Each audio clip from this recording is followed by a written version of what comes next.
زوال غم اور ادائیگی قرض کا نبوی وظیفہ۔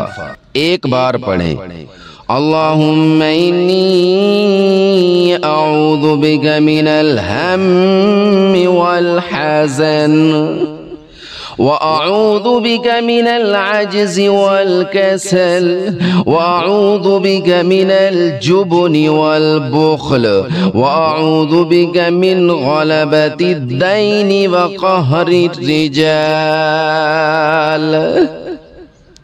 ترجمہ، اے اللہ میں آپ کی پناہ مانگتا ہوں فکر اور رنج سے، اور میں آپ کی پناہ مانگتا ہوں کم ہمتی اور سستی سے، اور میں آپ کی پناہ مانگتا ہوں بزدلی اور بخیلی سے، اور میں آپ کی پناہ مانگتا ہوں قرض کے بوجھ اور لوگوں کے دبانے سے۔ فضیلت: جو شخص صبح کے وقت یہ دعا پڑھ لے تو اس کا غم ختم ہو جائے گا اور اس کا قرض ادا ہو جائے گا۔